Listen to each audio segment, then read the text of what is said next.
comfort is important in a time like this. And he comforted the people, as Isaiah had called to be done.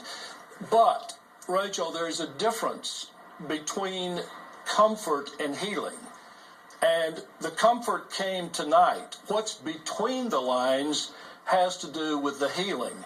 And the healing process is not an easy process. It's filled with pain. It's filled with difficulty.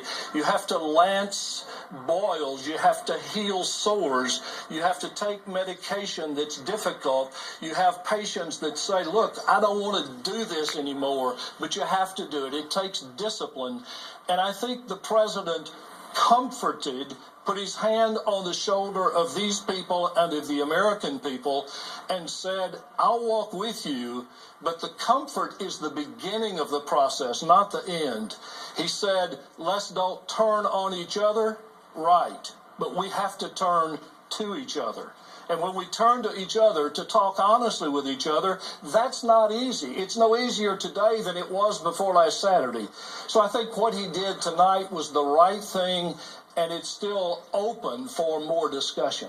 Walton, I wonder, specifically on that point, the difference between comfort and healing, and that healing often implies some discipline and some difficult things. I wonder if, I thought about that myself when the president said, our task working together is to constantly widen the circle of our concern so that we bequeath the American dream to future generations.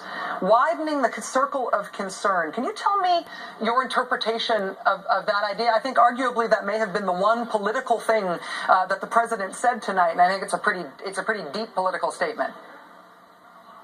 Yeah, I'm not going to claim that I can interpret what the president meant by that, but I think a part of it is let's get our focus on a larger horizon and look at more people than those to whom we've been listening mostly. In other words, let's get outside our single issue concerns and advocacy. Let's move beyond one political ideology and see if there is anything to be learned from other people. If we're going to speak with other people, let's listen to them as well as speak to them. I think it was let's get off of the narrowness and try to look at the whole big picture of this government. The Reverend Welton Gaddy is head of the Interfaith Alliance and pastor of Zone Baptist Church in Louisiana. Welton, as always, thank you so much for joining us. Hey, Rachel, may I say one more thing to you? Please. I think the great symbol of the evening was not at the lectern.